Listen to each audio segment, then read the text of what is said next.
Everyone, welcome to my channel. दोस्तों, आज की ये वीडियो बहुत ज़्यादा इम्पॉर्टेंट होने वाली है हमारे बीए प्रोग्राम 5th सेमेस्टर वाले स्टूडेंट्स के लिए। गाइज, आज की इस वीडियो के अंदर अगेन मैं आप लोगों के लिए लेकर आ गई हूँ आपके 5th सेमेस्टर हिस्ट्री का एक और मोस्ट इम्पॉर्टेंट क्वेश्चन का आंसर। दोस्तों, इससे पहले भी मैंने आप लोगों के लिए एक वीडियो हिस्ट्री के क्वेश्चन आंसर से रिलेटेड डाल दी है, जो कि आप लोगों के एग्जाम पॉइंट ऑफ व्यू से बहुत ज़्यादा इंपॉर्टेंट है। तो होप सो गाइज आप लोगों ने उसे देख लिया होगा। अगर नहीं देखा है गाइज, तो उस वीडियो की लिंक आपको ऊपर आई बटन पे मिल जाएगी। इसके अलावा गाइज, आज की ये जो वीडियो रहने वाली है, ये तो आप लोगों के लिए बहुत बहुत बहुत ही ज़्यादा इंपॉर्टेंट है, क्योंकि दोस्तों आज की इस वीडियो के अंदर मैं आप लोगों को जो क्वेश्चन कराने वाली हूँ, जिसका आंसर मैं आपको कराने वाली हूँ, ये क्वेश्चन आप लोगों के एग्जाम में 101% आने के चांसेस है। गाइज, आप लोग इस वीडियो को लास्ट तक देखिएगा। एंड गाइज, अगर आप लोगों को मेरी मेहनत पसंद आती है तो प्लीज़ मेरे चैनल को सब्सक्राइब कीजिए, साथ के साथ नोटिफिकेशन बेल को ऑन कर दीजिए, ताकि मैं जब भी आप लोगों के लिए कोई नई वीडियो डालूँ, आप लोग टाइम पे उसको देख लें। एंड दोस्तों, अगर ये वीडियोस आप लोगों के लिए हेल्पफुल रहती हैं तो प्लीज़ गाइज आप लोग इन वीडियोस को लाइक ज़रूर कीजिएगा, साथ के साथ इसको ज़्यादा से ज़्यादा अपने दोस्तों के साथ शेयर कीजिएगा। तो चलिए गाइज, सबसे पहले मैं आप लोगों को वो क्वेश्चन दिखा देती हूँ जिसका आंसर हम लोग डिस्कस करने वाले हैं। उसके बाद मैं आप लोगों को 1 बाय 1 करके सारे पॉइंट अच्छे से एक्सप्लेन करूँगी। गाइज, ये है हमारा क्वेश्चन पेपर। एंड आज हम लोग जिस क्वेश्चन के बारे में डिस्कस करने वाले हैं वो है हमारा ये क्वेश्चन। इस क्वेश्चन के अंदर हमसे पूछा जा रहा है कि 1929 की महामंदी का विश्लेषण करें। दोस्तों, 1929 में एक महामंदी आई थी, उससे रिलेटेड पॉइंट्स आप लोगों से पूछे जा रहे हैं। तो दोस्तों, उस महामंदी के बेसिकली रीजंस आपसे पूछे जा रहे हैं। तो दोस्तों, इससे रिलेटेड सारे पॉइंट मैं आप लोगों के साथ 1 बाय 1 करके डिस्कस करने वाली हूँ। तो चलिए गाइस, फटाफट से हम लोग सारे पॉइंट को डिस्कस करना शुरू करते हैं। दोस्तों, हमारा सबसे पहला और जो इम्पॉर्टेंट पॉइंट है वो है हमारा परिचय। तो गाइस, इस क्वेश्चन के आंसर में आप लोग परिचय कुछ इस तरीके से लिखोगे कि 1929 तक यूरोप प्रथम विश्व युद्ध के उत्पन्न आर्थिक संकट पर विजय पा चुका था। लगभग सभी देशों का बजट संतुलित हो गया था, उनकी मुद्रा भी संतुलित हो गई थी और कारखानों में उत्पादन भी बढ़ने लगा था। रूस भी क्रांतिजन्य भीषण कठिनाइयों पर विजय प्राप्त कर अपने नवनिर्माण की योजनाओं को कार्यान्वित करने में जुटा हुआ था। जर्मनी फिर से अपने पैरों पर खड़ा हो गया था। इस समय सर्वथा आशावादी वातावरण बना हुआ था और जैसा कि सर आर्थर स्टेलर ने कहा था, संसार की दशा पहले से बहुत अच्छी थी और वह अभूतपूर्व गति से समृद्धि की ओर बढ़ता जा रहा था, जिसके पहले कल्पना भी नहीं की जा सकती थी। परंतु ये सब ऊपरी चमक धमक थी। अक्टूबर 1929 में संसार की परिस्थितियां अचानक बदल गईं।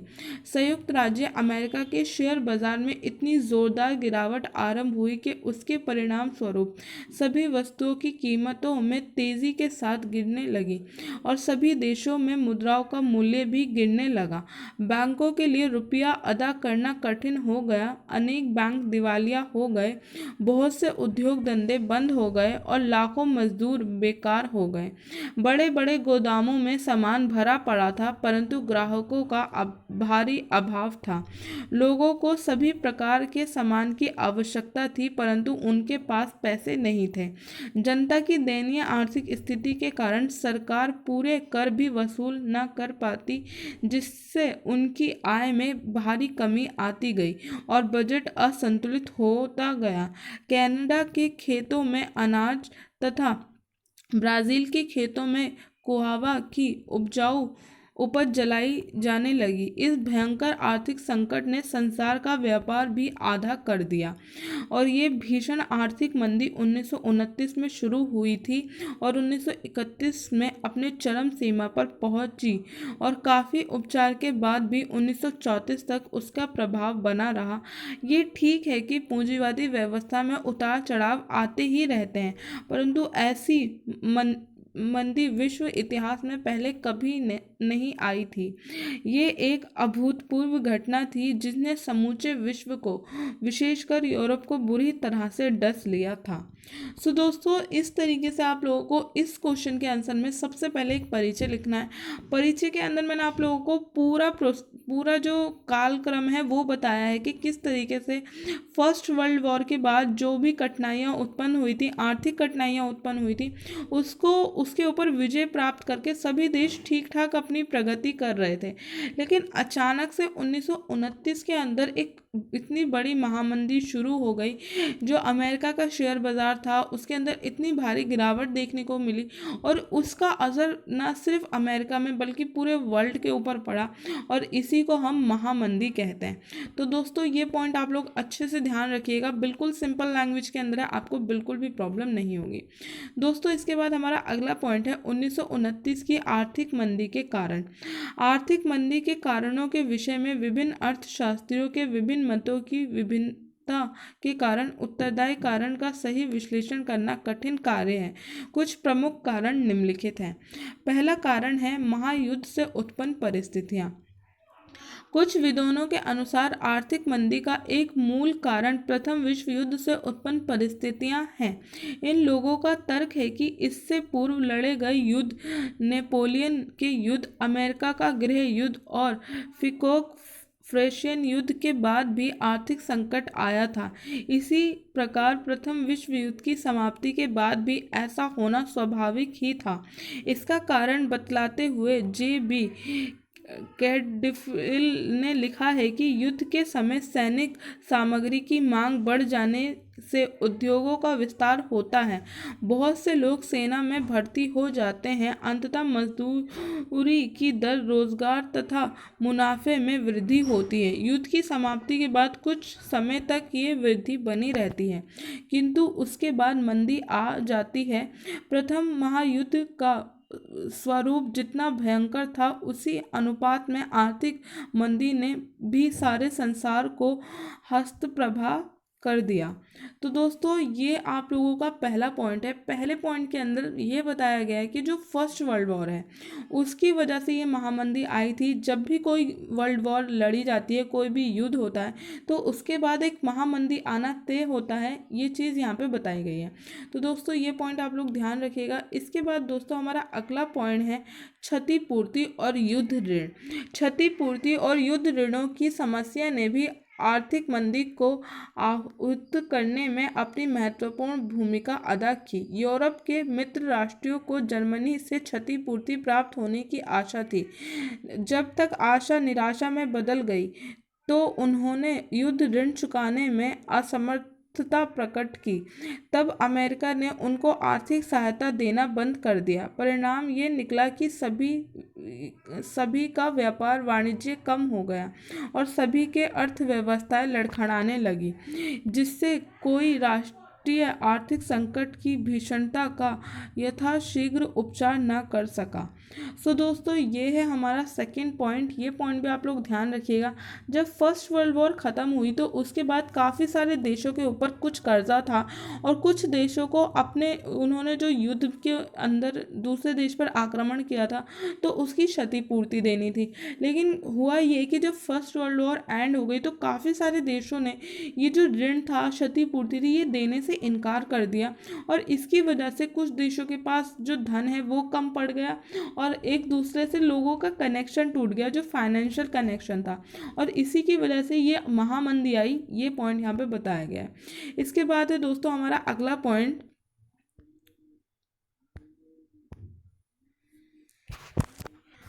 दोस्तों हमारा अगला पॉइंट है कृषि एवं उद्योगों का यंत्रीकरण। कुछ अर्थशास्त्रियों के मत अनुसार कृषि उपज एवं औद्योगिक वस्तुओं का आवश्यकता से अधिक उत्पादन आर्थिक मंदी का एक मुख्य कारण था।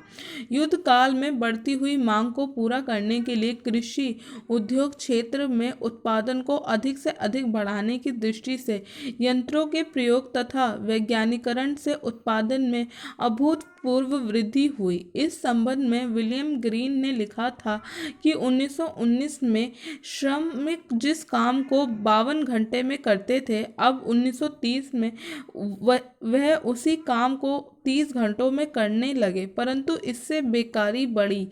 बेकारी बढ़ने से उत्पादन के मूल्यों में भी गिरावट आने लगी। ये एक संयोग की बात थी कि औद्योगिक एवं कृषि के क्षेत्र में मंदी ऐसे समय में आई जबकि कई देशों की आर्थिक स्थिति एवं आर्थिक क्षमता में भारी कमी आ चुकी थी।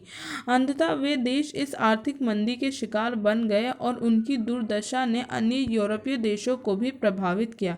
इस प्रकार बढ़ती हुई बेकारी आर्थिक संकट का एक कारण बनी थी। उत्पादन की अधिकता और क्रय शक्ति में गिरावट। सो दोस्तों, ये हमारा अगला कारण है। दोस्तों, अभी तक मैंने आप लोगों को जितने भी पॉइंट्स बताए, होप सो आप लोगों को अच्छे से क्लियर हो गए होंगे। बिल्कुल सिंपल लैंग्वेज के अंदर है, आपको बिल्कुल भी प्रॉब्लम नहीं होगी। इसके बाद दोस्तों, ये हमारा नेक्स्ट पॉइंट है जिसके अंदर बताया गया है कि प्रथम विश्व युद्ध के दौरान तथा कुछ वर्षों के बाद तक उत्पादन में निरंतर वृद्धि हो गई और दूसरी तरफ बेरोजगारी में भी उतनी ही तेजी से वृद्धि हुई। बेकारी बढ़ने से लोग, विशेषकर श्रमिकों की क्रय शक्ति में जबरदस्त गिरावट आ गई। दूसरी ओर प्रतिस्पर्धा के चक्कर में वस्तुओं के उत्पादन इतनी अधिक मात्रा में हुए कि सारे गोदाम भर गए। जब तक तैयार माल की खपत न हो तब तक नया उत्पादन संभव नहीं था, क्योंकि जो कुछ पूंजी थी वह उसमें फंस चुकी थी। अंततः कारखानों में मजदूरों की छंटनी शुरू हो गई और तैयार माल को मूल्य गिराकर बेचने का प्रयास किया गया, जिससे आर्थिक मंदी की गति को बल मिला। ज्यों-ज्यों क्रय शक्ति में कमी आती गई, त्यों-त्यों आर्थिक मंदी का स्वरूप भी भयंकर होता गया। बाजारों तथा गोदामों में सामान भरा पड़ा था, परंतु लोगों के पास खरीदने लायक पैसे नहीं थे। सो दोस्तों, ये हमारा अगला पॉइंट है। होप सो आप लोगों को ये पॉइंट अच्छे से क्लियर हो गया होगा। इसके बाद हमारा अगला पॉइंट है स्वर्ण की कमी। अनेक अर्थशास्त्रियों का मत है कि विश्वव्यापी आर्थिक संकट का एक प्रमुख और मुख्य कारण बहुत सारे देशों में स्वर्ण की कमी थी। युद्ध काल में अमेरिका ने अपने व्यापार वाणिज्य से काफ़ी मुनाफा कमाया और उसने अपने बाजारों से सामान खरीदने के लिए मित्र राष्ट्रों को कर्जा भी दिया। इस कर्ज की अदायगी अब सोने के रूप में हो रही थी।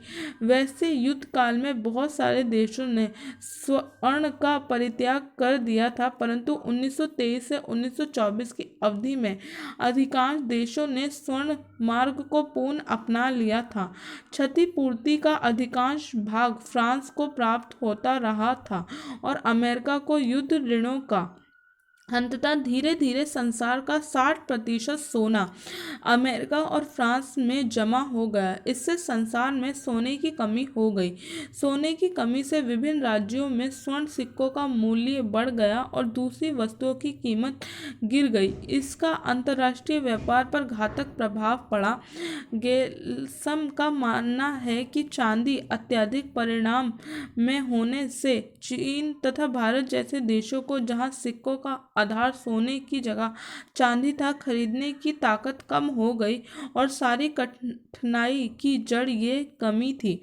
कुछ लोगों ने अति उत्पादन के कारण चांदी का मूल्य घट जाने को आर्थिक संकट के लिए उत्तरदायी माना। वेंसन का भी मानना है कि चांदी की क्रय शक्ति काफ़ी कम हो गई, जिससे अंतर्राष्ट्रीय व्यापार पर प्रतिकूल प्रभाव पड़ा। सो दोस्तों, ये पॉइंट भी आप लोगों को अच्छे से ध्यान रखना है। इसके बाद है हमारा आर्थिक राष्ट्रीयता।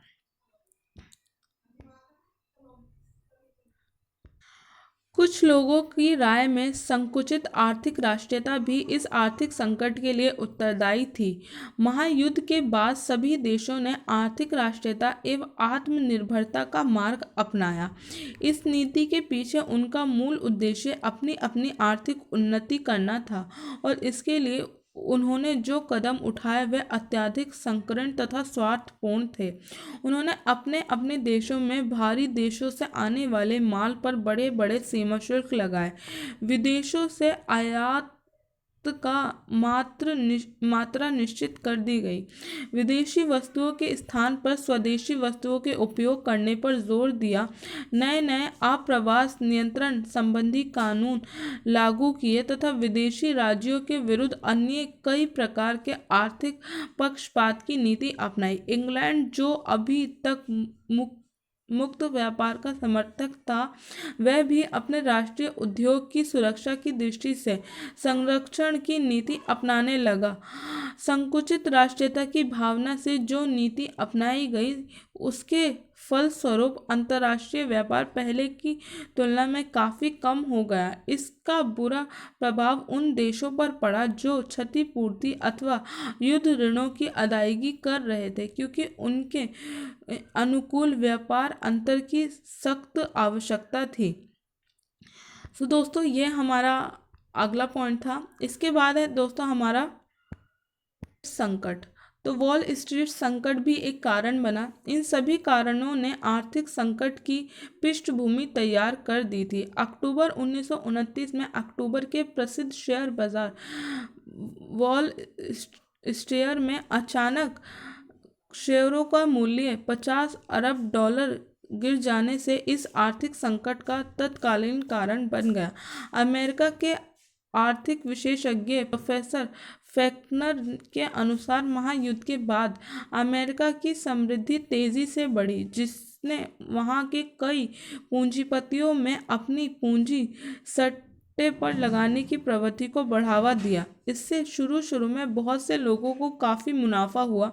फिर क्या था, लोगों ने शेयर खरीदने की होड़ सी लग गई और शेयरों की कीमत तीन से लेकर 20 गुना बढ़ गई। परंतु 21 अक्टूबर 1929 को अचानक से शेयरों की कीमत गिरने लगी और लोगों में अब शेयर बेचने की भागदौड़ी मच गई, जिससे शेयरों के भाव और भी तेजी से गिर गए। अमेरिकन सरकार ने कुछ कदम भी उठाए, परंतु तब तक काफ़ी देर हो चुकी थी। ऐसी स्थिति में अमेरिका ने यूरोपीय देशों को ऋण देना बंद कर दिया, जिससे अनेक यूरोपीय राज्यों की अर्थव्यवस्था लड़खड़ा कर मृतप्राय हो गई। इसका प्रभाव विश्व के अन्य भागों पर भी भारी पड़ा। इस प्रकार अमेरिका के शेयर बाजार के पतन ने आर्थिक संकट को व्यापक तथा अनिष्टकारी बना दिया।